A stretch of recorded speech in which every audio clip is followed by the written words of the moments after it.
Hey guys, and welcome to another brand new video. Today's video is my King of Scars book discussion. This is the first video in my book discussion series. I'm going to be doing a lot more of them, so keep an eye out, and I thought it would be great to kick things off with King of Scars, which is one of my most anticipated reads of the year, and oh my god, it was amazing. Before we get into discussing the book, can we just briefly discuss the new map? Because we get a new map, okay, and it is gorgeous. Look. Honestly, my anticipation for this book has been through the freaking roof ever since Lee announced it. First things first, you have to read the Grisha trilogy and the Six of Crows duology before you read this. If you don't, you're going to be very, very confused. And a lot of things are going to go completely over your head, let alone the fact that you're going to, you know, spoil the entire Grisha trilogy and Six of Crows duology for yourself. The first part of this video is going to be completely and utterly spoiler free, so if you haven't read the book, feel free to watch. I will let you know when we're going to descend into spoiler territory. With one opening chapter, Lee manages to draw you straight back into her world with her rich and Moorish storytelling, letting you know how things are, kicking off the intrigue, letting you know some of what Nikolai's been up to, and essentially why people are upset with him, but it's cool, okay, the people are on his side. Basically, you find out the political climate that Nikolai has to navigate throughout this book, one of the problems he's gonna face, and has two of our characters making an epic entrance. Honestly, I was cheering but also so emotional as I started reading this book because Nikolai finally has his own book. And not only that, but being back in the world of the Grisha and in Ravka, the plot builds up deliciously, drawing you back into the world, getting you acclimatized to everything, filling you in on what's been happening with all of them since the end of Ruin and Rising, dropping Easter eggs, and thanks to Nina, we have a mystery to keep us occupied before Nikolai heads off on his quest. As usual, I spent the entire time trying to put the pieces together, and failing epically. I freely admit that I did not have time to reread the Grisha trilogy or the Six of Crows duology before I started reading this, so I'm sure there are a few things that may have slipped past me. Feel free to point them out in the comments down below. But I did pick up on a fair few things and I'll address them later on in the spoiler part of the video. But either way, the world building is perfection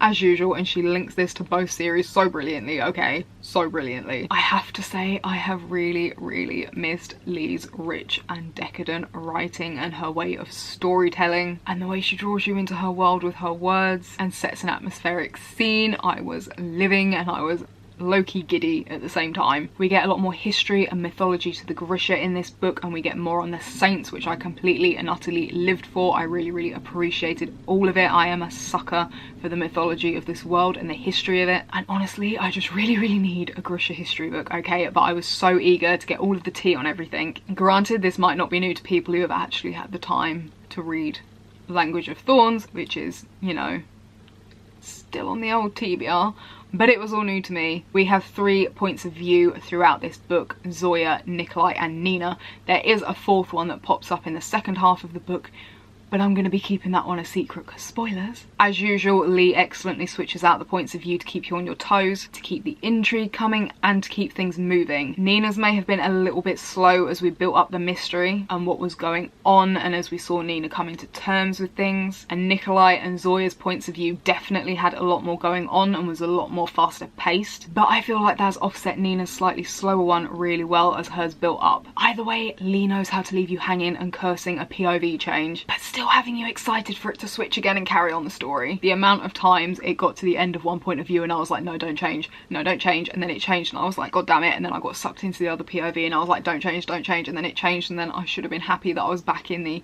POV that we'd left before, and I was, but I was also like, no, you can't just leave me hanging. Zoya is practical, she's a realist, she doesn't believe in miracles, she thinks it's the work of Grisha hopped up on Parem. She's out to matchmake Nikolai to help him secure his throne, which had me chuckling so many times. She knows him so incredibly well at this stage, and she's stern with him because she really needs for him to create a place where the Grisha are safe. She has a completely beautiful character arc in this book, okay, and I just really loved her. I lived for her and Nikolai's banter, and she was so snarky, it was beautiful. But I also really loved getting to see her past and see what made her the Zoya that we know, as well as finding out what was going on with her during the Grisha trilogy finally. My heart absolutely broke for her when we found out, and a lot of things clicked into place for me too, and she just kind of ended up making so much sense to me. But ew, her parents though. Ew. Zoya's character and her character arc and the links back to the previous book and the revelations to do with her character was just completely brilliantly done, but then I would not expect anything less from Queen Lee. As for Nikolai, my precious little cinnamon roll Nikolai, how I've missed you. I have missed his narrative and his snarky, low-key arrogant, smart-mouthed comments so damn much. He is so witty and so charming and I just love him. He is one of my ultimate favourite characters. Obviously he's dealing with everything from the end of Ruin and Rising, but he is a scene-stealing little sod and he manages to surprise me over and over again, because while he is everything I have listed already, he is also very, very clever. The thing is, one minute he's making me cackle with his hilarious comments, like his casual chat with Tamar about Zoya crushing someone's lungs, and then the next moment I was sobbing into my tea because he's just suffering so much. He's suffering with stuff from Ruin and Rising and stuff from this book, and I just need him to have a happy ending. Nina surprised me because she wasn't where I was expecting her to be, and I still haven't decided if I'm disappointed by that or not. She's got her own mission, she's still struggling with what went down at the end of Crook Kingdom. I completely and utterly love Nina. She is the friend that we all wished we had had growing up. She's confident and relatable, and I just completely love her, but my heart ached for her in this book. Although I was cheering during her opening chapter when she went badass with her new powers. Like, yes queen! I found her very interesting in this book because obviously she's trying very, very hard to actually give a damn about killing people, but struggling to find a fuck to give. And I can't really blame her either. The plot was definitely interesting. Nina's parts may have been slow at some points, but there is a mystery element to it, and once it's all revealed, it was quite frankly horrifying. Like, once you understand the full magnitude of it, I was completely blown away. Like, my jaw dropped. Fjöda needs to go down, like yesterday. Then there's also the direction that things took with Nina, and I was screaming by the end of her story in this book. Then you have the things with Zoya and Nikolai in this book, and things definitely took a turn for the strange. Although I wasn't really sure what to expect with this book because I didn't read anything to do with it except for the synopsis, because I wanted to go into it completely blind with only the synopsis to guide me. But I definitely wasn't expecting some of what happened in this book, and I was genuinely like, what the hell, when the plot swerved a certain way. But once again, completely blown away. Yes, things did feel a bit prequely. We had to get Nina to a certain place mentally and get her to overcome some things and build up to her getting to a certain place and to determine what she was going to do. And I feel like things are really going to kick off with her in the next book. Plus with Nikolai and Zoya, again, I do feel like some things were a bit prequely with them. Don't get me wrong, it's an absolutely cracking book, but at the same time, I feel like everything in this book was kind of building up for things to really explode in the next book, and we kind of start to have some of those explosions at the end of this book. There's nothing wrong with that and it's brilliantly done. I am just commenting that some things had the air of a prequel about them. Aside from our main characters, we do have a lot of interesting supporting characters, some of which we've seen before, and there are definitely a lot of ships to ship. Overall, everything leisurely builds up. Some parts may be slow. Everything comes together excellently, weaving things in, and the pace gets faster and faster as we steam towards the end, and there is mind-blowing plot twist after mind-blowing plot twist. Things click into place and are revealed, and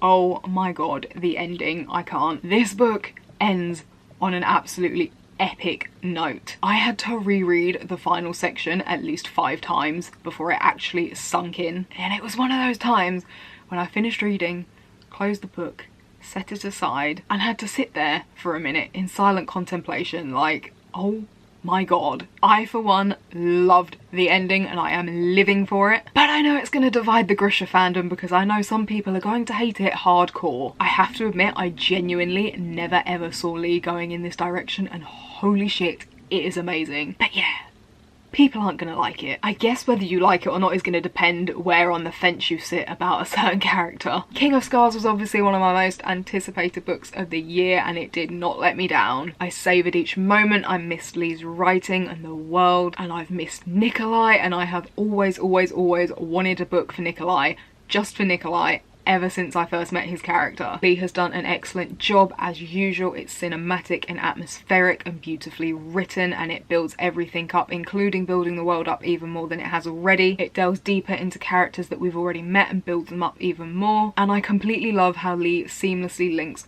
all of her series together so freaking well. It made me laugh, it made me cry, but it was a completely freaking fantastic read, and I think it's my favourite after 6 of Crows. On to the spoiler section of things, aka things I want to scream about. First off, we had a couple of new characters in this book. We had Han. How I loved Han. She would not take any shit from anyone. She hates being perceived as weak and being looked down upon for being a woman. She's a badass, but at the same time, she's constantly trying to make herself look smaller in front of her father, and that horrible woman.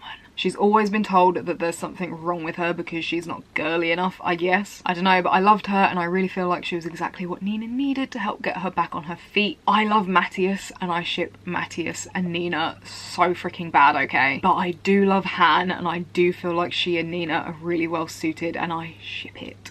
I ship it, guys. Plus the fact that Han's not only a Fjorden, but she's also a Grisha too, and the battles that she's having with herself, I'm completely loving delving into that and getting that perspective, because obviously while Matthias was a Fjorden and was a Driscoll, he wasn't actually a Grisha, so it was good to get that battle of beliefs from two different perspectives, someone who's hunted the Grisha and someone that is a Grisha. I feel like it makes her a really interesting addition to the cast and adds an interesting kind of battle and perspective, and I'm looking forward to seeing her kind of overcome it and see what happens with her. But oh my god, can we just talk about the fact that her father is Jarl Brum? It completely blindsided me. I choked, I shrieked, and I cursed. I should have known we had not seen the last of that fucker. But goddamn, to have his daughter be Nina's new love interest, I was shook. And I still am. I'm still not over it.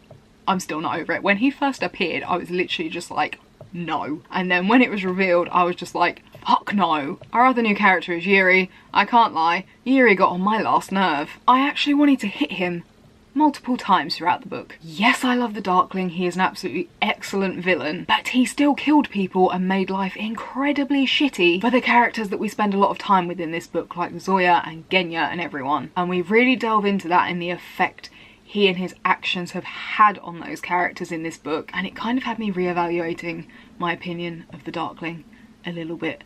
Anyway, Yuri was so fucking annoying, but I kind of figured his character could go two ways, and I was like, oh, okay, I guess we're going to be rehabilitating him, and he can be useful, but hot damn, that little fucker turned on everyone. And I was like, I knew you were going to be a rat, I should have known better. I was lulled into a false sense of security. Not disappointed, not surprised. As for the ships, I freaking ship Nikolai and Zoya so damn bad. I lived for their banter and the way they just got each other and had each other's backs, and the way Zoya just put Nikolai in his place when he needed it. And in the beginning, I just really loved their banter, but over the course of the book, I feel like their feelings kind of subtly started to lean one way, and I loved it. They just need to be together, okay, but damn, are we gonna feel the angst with this one? I can tell already, because you know, the end of the book. As for Nina and Han, we have already been over this, but as much as it pains me because of my love for Nina and Matthias, plus it's interesting to see a romance that's kind of a second love thing. It's not something I've seen a lot in books, and we all know Lee is gonna own it, and I'm really looking forward to getting to see them grow closer and to see that relationship develop more. But mostly I'm here for the next book when she and Nina go full 007 in the Ice Court and fuck shit up. Like I already mentioned, there are so many familiar faces in this book, and I loved getting to see everyone again. I also love getting to delve more into their characters, like with Zoya, and we get to see more of Genya and what she was thinking and feeling. We got more of Genya and David, and they had me screaming because they were so cute, but they did hit me in the feels whenever the Darkling came up and they were discussing that period of their lives. We got Nadia and Tamar and Tolia and Adric, and I ship Adric and Leonie so much it hurts, but they were such great companions for Nina. Paway makes a brief appearance, and I was expecting to see more of him than we actually did, but I'm wondering if we'll see more of him next book. Honestly, I just really love seeing all of them and how they're doing, and they all punched me in the feels more than once, but I missed all of them, okay, and I found it really interesting to see how they'd gotten on since the end of Ruin and Rising, and to delve more into their feelings about the Darkling and what happened in Ruin and Rising. I just really missed all of them, okay, except for the fucking Apparat. He gets on my last nerve, and he is clearly up to no good, and I can already feel my rage towards him rising as I think about all of the things he could screw up in the next book. Can we please just kill him already? Please. I also have to say, even though we didn't see Kaz, I did scream whenever he was mentioned or alluded to, like when the Shula combination he learned from a certain master thief in Ketterdam was mentioned. Oh my god, Kaz, I screamed. Danyasha is also briefly mentioned. No need to thank Inej, bro, she's sorted it for you. I'm sorry, but Nikolai's entrance in the first chapter, the Black Beast, watch your head, your highness, I shrieked. And you know, yelled, what the fuck? But mostly I shrieked. He's growing wings, he's eating things. I just completely loved his entrance and the reveal and how it just literally hit you in the face what was happening with him. Nina working undercover for Nikolai wasn't at all what I was expecting. I was expecting her to be working with Nikolai and seeing her and Nikolai interacting a lot. I was low-key a little bit disappointed, but I also did really love her plot thread, so I can't be too disappointed about it. She's helping to save the Grisha and to get them out of Fjorda, and obviously she is still struggling with losing Matthias. My god, it punched me in the freaking heart when she was having mental conversations with him, and even more so when she realised it was just her talking to herself. Damn it, that hurt, Lee.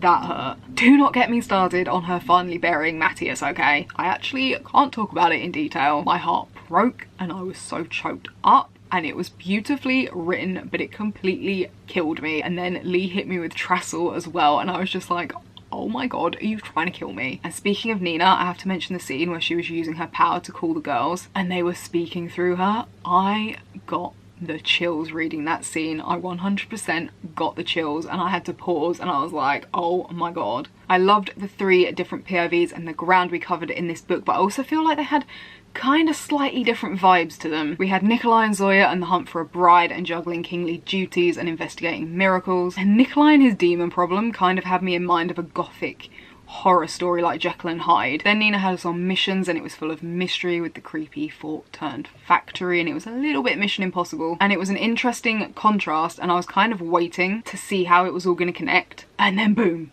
of course, the freaking saints. What? And one of them was a dragon and they all attacked Zoya and Nikolai, and I was just sitting there like, what the hell is happening right now? I was so baffled, like, did I switch to the wrong book? And then Zoya's amplifier broke and I was screaming. There were plenty of surprises from them and I was not sure what to expect. The bickering between Elizaveta, Grigori and Juris was hilarious though. Juris was oddly funny but also kind of a dick, and I feel like he and Zoya had that kind of Luke Skywalker, Yoda kind of thing going on. I was completely mind blown by the way he showed Zoya to use her powers and the fact that she now is more than just a squalor. But this is one of the things that did lend a kind of prequely, gearing up for bigger things air to the book. But as much as Juris was kind of a dick, I was actually really sad when he died and became Zoya's new amplifier. I am worried that he's going to try and take over Zoya or influence her or something though. But he did actually really grow on me, and I'm kind of sad he didn't stick around for longer. But I am kind of wondering if we will be seeing parts of him again. Did not see Elizaveta's betrayal coming, but then again,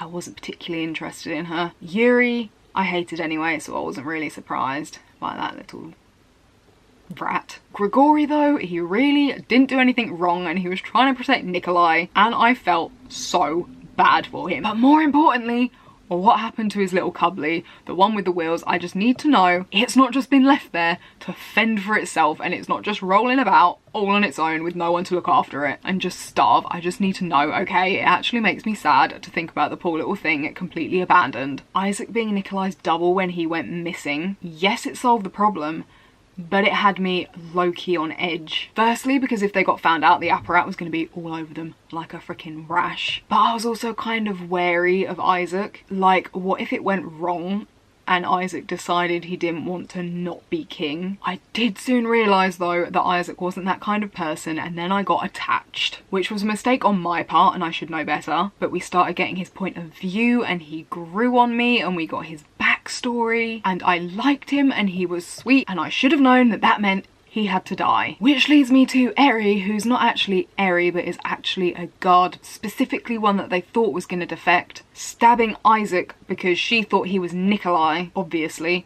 and then herself. I definitely screamed at that part, but I was so sick of these assholes trying to make Nikolai's life even shittier than it already was, let alone trying to make life horrible for the Grisha that they basically just want to use and enslave. It aggravates me, okay? It aggravates me. But then Nikolai pointed out who the dagger belonged to and I was like, of course, use it to start a war between Ravka and Fjorda, and then the Shu could use that as an excuse to just move into Ravka and then never leave. Can we just leave Ravka alone now? Honestly, the situation towards the end of the book is just not good, especially as Nikolai's real father has picked the worst possible time to speak up. Like, dude, please go back into whatever hole you crawled out of. I think we all know Nikolai's decision with the Kirch and the Zemeni is going to come back and bite him in the arse. And I am so not here for him marrying the real Eri, who literally was in on this plot instead of Zoya. I need a solution and I need it now. Honestly, the Shu don't deserve anything that even remotely helps them, even if it helps Nikolai. Why are there so many assholes and snakes in this? It is literally never ending. The cult of the Starless Saint. Get away. A cult for the Darkling. I love him. He's a great villain, but a cult? Really, bitch? Nah, not today, Satan. Not today. This gave me such an unreal sense of foreboding. Plus the voice Nikolai spoke in and the way Zoya described it and how she reacted to it. And Nikolai's little problem in general. The foreboding was real. Now, before we talk about the ending, these are actual notes that I wrote as I was reading King of Scars. If the Darkling pops up, I'm gonna explode. Is the Darkling coming back via the bit of his power in Nikolai? If Lee makes Nikolai the new Darkling, I'm gonna have a temper tantrum. While I wrote all of that down, I didn't think Lee was actually gonna do it. I thought I was so freaking far off base, and I was kind of like, this must be a red herring, this isn't how it's gonna happen, or they're gonna stop the Darkling from coming back just in time. The ending gave me chills. The Darkling is back, people, and Jesus Christ, I can't even begin to imagine the chaos he's gonna wreak in the next book. My god, I can't handle it. This ending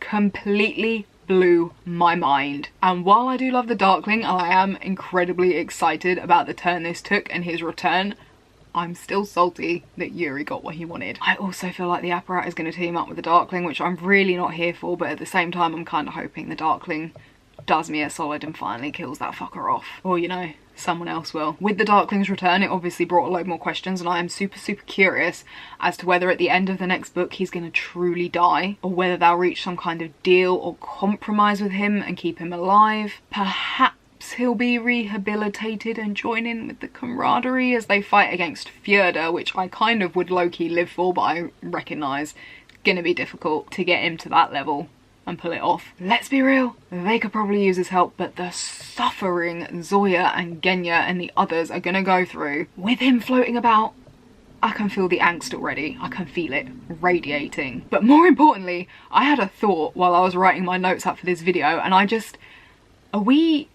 gonna see Alina in the next book? Alina and Mal? Are we? Is that what's being set up here? So we have Nina and Han in the Ice Court preparing to cause trouble, and Nina is in close proximity to Jarl Brum. Then we have Nikolai and everyone else who is dealing with an impending war with Fjorda and a rando who may or may not be eligible for the throne. And you know, the Darkling is back. The Darkling is back. I am deceased and I need to emotionally recharge before the next book. So that has been my King of Scars book discussion. I hope you guys have enjoyed it. Let me know your thoughts on King of Scars down below, but keep them spoiler free. I will link all of my social media down below. For more similar content, feel free to hit that subscribe button. Keep an eye out for more book discussions coming your way in the coming months, and I'll see you guys next video.